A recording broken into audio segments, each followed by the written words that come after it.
তো হঠাৎ একদিন আপনার ভাই, বাবা বা ছেলেকে স্থানীয় পুলিশ জিজ্ঞাসাবাদের জন্য থানায় ডেকে নিয়ে গেল।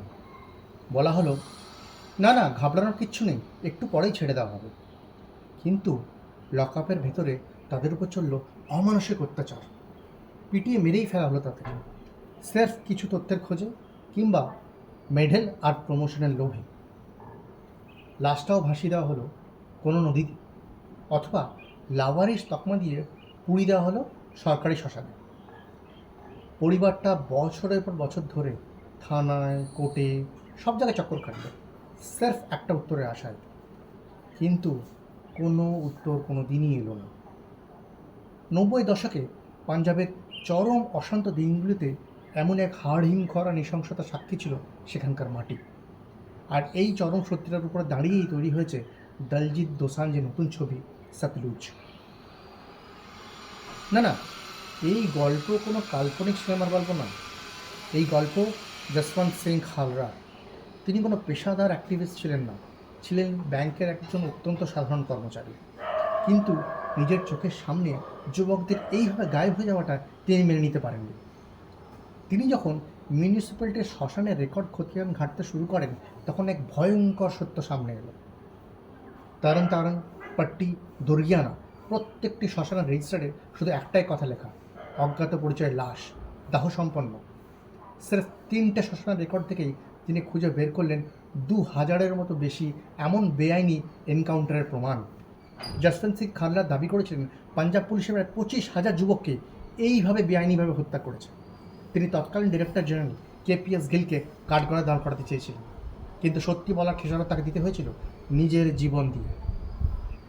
1995 সালে 6 সেপ্টেম্বর 4 জন সশস্ত্র পুলিশকর্মীও তাকে একইভাবে তুলে নিয়ে যায় এবং 1.5 মাসের মধ্যে তাকেও দুনিয়া থেকে সরিয়ে দেওয়া হয়। পরবর্তীতে CBI তদন্তের এই ঘটনার সত্যতা প্রমাণিত হয় এবং 6 জন পুলিশ অফিসার দোষী সাব্যস্ত হন। পরিচালক হানি রেহান এবং প্রযোজক রনি স্ক্রুবালা 2022 সালে এই ছবিটার শুটিং শেষ করেন। দলজিৎ দোসাঞ্জ এবং অর্জুন রামপালের মতো অভিনেতারাও এতে অভিনয় করেছেন। কিন্তু এই ছবির মুক্তির সফরটা ছিল নিজেই একটা আলাদা সিনেমা। প্রথমে এই ছবির নাম রাখা হয়েছিল হল্লুগারা। সেন্সর বোর্ড প্রথম কোপ বসালো নামের উপর, নাম বদলে করা হয় পাঞ্জাব 95 এবং শেষমেশ নাম রাখা হলো সতলুজ। এখানেই শেষ নয়, সেন্সর বোর্ড এই ছবিটিকে রেকর্ড 127টি কাটের দাবি জানায়। তারা চেয়েছিলেন ছবির মূল আত্মাটা যেন বাদ দিয়ে দেওয়া হয়, পাঞ্জাব পুলিশের নাম সরানো, বাস্তব জায়গার নাম মোছা, এমনকি যশবন্ত সিং খালরা তদন্তের আসল তথ্যগুলিকেও ধামাচাপা দেওয়ার চেষ্টা করা হয়। সমস্ত বাধা পেরিয়ে কোনো কাট ছাড়াই এই ছবিটিকে OTT প্ল্যাটফর্ম ZEE5-এ রিলিজ করা হয়েছিল। যশবন্ত সিং খালরার স্ত্রী পরমজিৎ কৌর খালরাও সিনেমাটি থেকে নিশ্চিত করেন যে ছবিটিতে দেখানো প্রত্যেকটি তথ্য 100% সত্যি, কোনো প্রোপাগান্ডা সিনেমা নয়।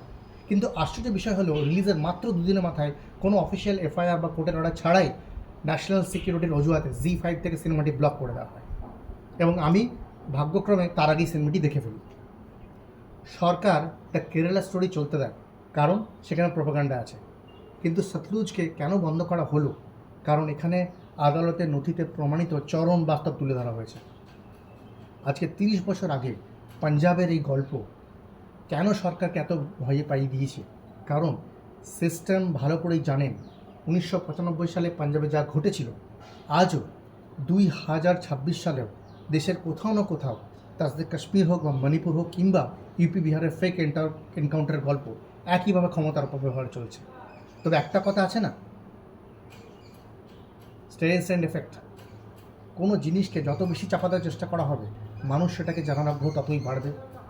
আজ ইন্টারনেট এবং সোশ্যাল মিডিয়ার মানুষ এই ছবিকে খুঁজে খুঁজে দেখছে। আমাদেরও নাগরিক হিসেবে দায়িত্ব এই সত্যিটার মুখোমুখি হওয়া।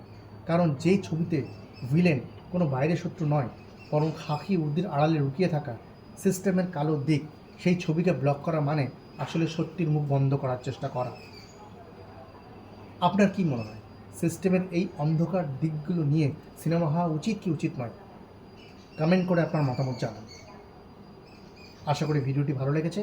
এরকম আরও ভিডিও দেখতে সাবস্ক্রাইব করুন এবং জাস্ট ওয়েট করুন কখনই সিনেমাটি ZEE5-এ আবার ইনস্টেট করা হবে এবং তখন হয়তো আপনারা এটা এনজয় করতে পারবেন। আর সত্যি একটা দারুণ সিনেমা, দেখার মতো, সম্পূর্ণভাবে সত্যির উপর আধারিত এবং কোনো প্রোপাগান্ডা ছাড়াই। ধন্যবাদ।